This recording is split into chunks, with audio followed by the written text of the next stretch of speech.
எல்லோருக்கும் எல்லாம் வளமும் செல்வமும் புகழும் கிடைக்க வேண்டும் என்று எல்லாம் வல்ல இறைவனை வேண்டி வணங்கி உங்கள் அபிமானமான ஜோதிடர் KM ரவிக்குமாரின் அன்பு வணக்கங்கள். அனைவருக்கும் 2026ஆம் ஆண்டின் ஆங்கில புத்தாண்டு நல்வாழ்த்துக்கள். 2026ஆம் ஆண்டினுடைய கும்பராசி பலனை பற்றி இந்த காணொளி மூலமாக காண்கிருக்கின்றோம்.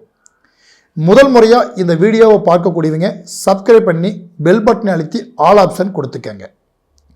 கும்பராசி, கும்பம் என்பது காலச்சக்கரத்தின் 11ஆம் வீடு. 12 ராசிகளிலேயே 11ஆம் இடம் அமைக்கக்கூடியவர் தான் கும்பராசி. சனி பகவான் ஆதிக்கம் கொண்ட ராசி. அதே போல கும்பம் என்று சொல்லக்கூடியது மிகவும் தனித்துவமான ராசி. மதிப்பு மிக்கவர்களாக இருப்பார்கள். எந்த ஒரு செல்வாக்கும் மிக்கவர்களாகவும் அரசியல் செல்வாக்கு உள்ளவர்களாகவும் இவர்கள் பேசி ஒரு சில இடத்துல நல்ல பெயர் வாங்கக்கூடிய ஒரு திறமசாலிகளாகவும் கண்டிப்பாக கும்பராசிக்காரர்கள் இருப்பார்கள்.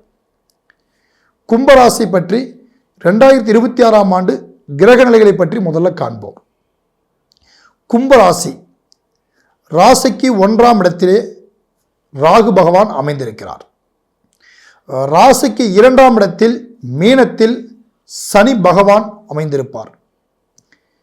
ராசிக்கு 5ஆம் இடத்தில் குரு பகவான் அமைந்திருக்கார் மிதுனத்திலே. 7ஆம் இடத்தில் கேது பகவான் அமைஞ்சிருக்கிறார். இது இந்த வருடத்தினுடைய முக்கிய கிரகங்களுடைய நிலை. தொடக்கத்தில் 11ஆம் இடத்தில் லாபஸ்தானகத்தில் தனுசு ராசியில் 2026ஆம் ஆண்டு தொடக்க நாளில் சூரிய பகவான், புதன், சுக்கிரன், செவ்வாய் 4 கிரகங்களும் 11ஆம் இடத்தில் அமைந்திருக்கார்கள். இந்த கும்பராசிக்காரர்களுக்கு ஜென்மத்தில் ராகு பகவான் இருப்பதோட இப்போ அவருக்கு பார்த்துட்டிங்கன்னா உங்களுக்கு 7.5 சனி நடந்துட்டுருக்கு. 7.5 சனி ஜென்ம சனி முடிஞ்சு குடும்ப சனிக்கு வந்துருச்சு. குடும்ப சனி வந்ததுல இருந்தே குடும்பத்தில் கொஞ்சம் பிரச்சனை இருக்கு. குடும்பத்தில் ஒரு முடிவெடுக்க முடியாத ஒரு சூழல் இருக்கு. வீட்டில் ஏதாவது ஒரு சுபகாரியங்கள் செய்யலாம்னாவே அதுக்கு தடை இருக்கு.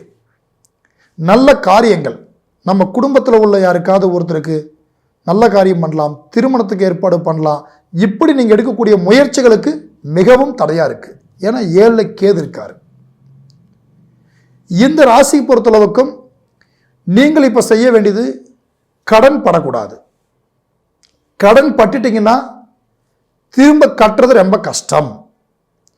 கடன் வாங்காமல் எவ்வளோ நம்ம சக்திக்கு முடியுமோ அதுக்கு என்ன முயற்சி எடுக்கணுமோ அது எடுத்தீங்கன்னா உங்களுக்கு ஒரு வளர்ச்சி கிடைக்கும். நீங்கள் கடன் பற்ற வேண்டாம். முக்கியமாக அதை நீங்கள் தவிர்த்துக்கங்க. ஏற்கனவே இந்த ராசியை பொறுத்தவரைக்கும் கொஞ்சம் கடன் பட வேண்டிய டைம் வந்துட்டு போயிருச்சு. அதுலேருந்து நீங்கள் மீண்டு வரத்துக்குள்ளேயே போதும் ஆயிட்டு இருக்கிறீங்க. நீங்கள் யாருக்கு உதவி செய்தீங்களோ அவங்களாலேயே உங்களுக்கு சில மாற்றங்கள் குழப்பங்களும் வந்துட்டு போயிருச்சு. அது உங்களையே ஏற்கனவே மன உளைச்சல் ஆளாக்கி வச்சிருக்கு. இப்போ நீங்கள் பொறுத்தளவுக்கு என்னென்னா உங்களுடையமான இடத்துல சில ஆரோக்கிய பிரச்சனைகள், மருத்துவ செலவுகள் இதையெல்லாம் நீங்கள் கொஞ்சம் பண்ணியிருப்பீங்க. ஆனாலும் யாவருக்கும் ஆயுளுக்கு ப்ராப்ளம் இல்லை. ஆனாலும் நம்மளுடைய ஆரோக்கிய பிரச்சனைகள் கொஞ்சம் கண்டிப்பாக இருக்கு. இப்போ இந்த கும்பராசிகள் பொறுத்தளவுக்குமே உங்களுக்கு 6ஆம் இடத்துல அதாவது 5ஆம் இடத்தில் குரு பகவான் அமைந்திருப்பதனால பூர்வாதிபதின்னு சொல்லக்கூடிய இடத்தில் குரு திரிகோணம் பெற்று உட்கார்ந்திருக்கிறார். அந்த குரு பலன் உங்களுக்கு இப்போ ஒரு சாதகமாக இருக்கு. இப்போ நான் சொன்ன கஷ்டத்துல எல்லாம் கொஞ்சம் நீங்கள் விலகி வருவீங்க. அந்த கஷ்டத்தில் இருந்து நீங்கள் வரத்துக்கு முக்கிய காரணமாக நீங்கள் செய்ய வேண்டியது ஒன்று தான். உங்கள் சக்திக்கு என்ன முடியுமோ அதை மட்டும் நீங்கள் இப்போ செய்யுங்க. கடன் வாங்கி எந்த ஒரு காரியத்தையும் பண்ணாதீங்க. அது எவ்வளோ பெரிய லாபம் வரதா சொன்னாலும் அதை நம்ப வேண்டாம்.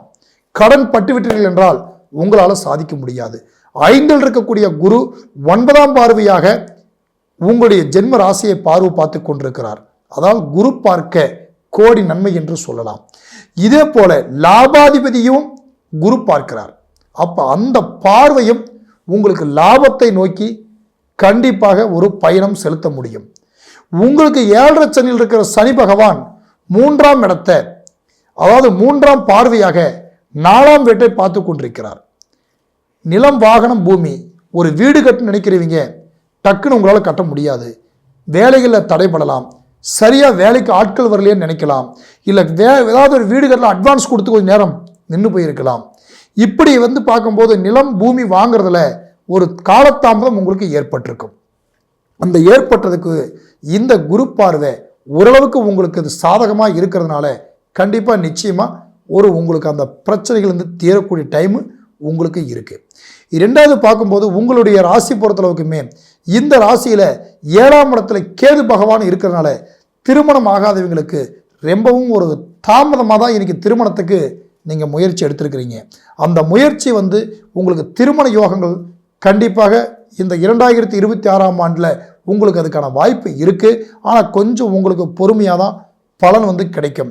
அந்த பொறுமையாக தீவிரமான முயற்சியை நீங்கள் எடுக்கணும். ஏன்னால் உங்களுக்கு திருமண தடை என்பது உங்களுக்கு பிடிச்சிருந்த மனைவி, உங்களுக்கு பிடிச்ச கணவன், அவங்களுக்கு பிடிக்காத போகிறதுக்கு நீங்கள் பார்க்குற இடம் உங்களுக்கு பரவாயில்லையே, நல்ல இடமா இருக்குது, நமக்கு அமைஞ்சா பரவாயில்ல நினைக்கிற இடத்துல அவங்களுக்கு பிடிக்காமல் போகலாம். இல்லை சூழ்நிலை ஏதாவது ஒரு வகையில் தடைப்படலாம். உங்களுக்கு பிடிக்காத இடம் உங்களுக்கு தேடி வரலாம். ஆனால் அதுக்காக நமக்கு முக்கியத்துவம் கொடுக்காம நாமளும் காலதாமதங்கள் தள்ளி போட்டிருக்கலாம்.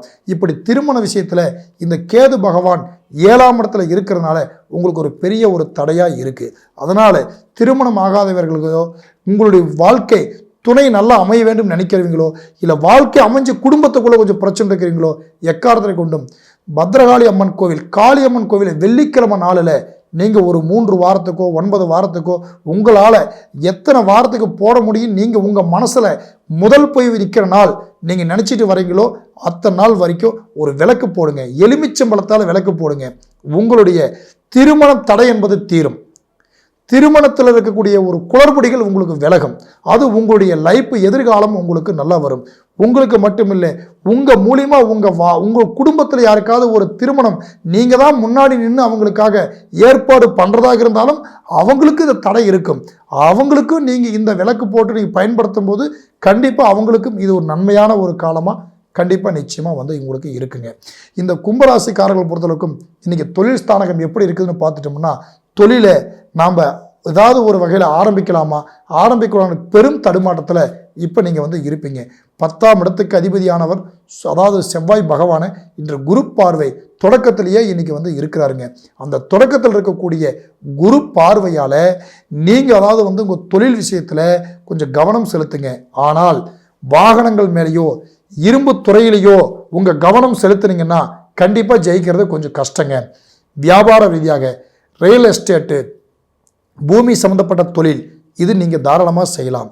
இல்லை நாம் ஒரு இடத்துல ஒரு நிர்வாகத்தில் தொழில் பண்ணுறோம் நினைக்கக்கூடியவங்களுக்கு அந்த தொழில் இருக்கக்கூடிய சிறு பிரச்சனைகளிலிருந்தும் விடுபடும் காலங்கள் வரும். அதுக்கான வாய்ப்பு இருக்குது. நீங்கள் இந்த 2026ஆம் ஆண்டில் சில நன்மைகள் உங்களுக்கு வரும், சில தடைகளும் இருக்குது. அந்த தடைகளை உங்கள் சாமர்த்தியத்தால் நீங்கள் சாதிக்கிறக்கூடிய வாய்ப்பும் உங்களுக்கு உண்டு. அதனால் கவனமோட நீங்கள் செயல்படுங்க. கண்டிப்பாக உங்களுக்கு நல்லது நடக்கும்.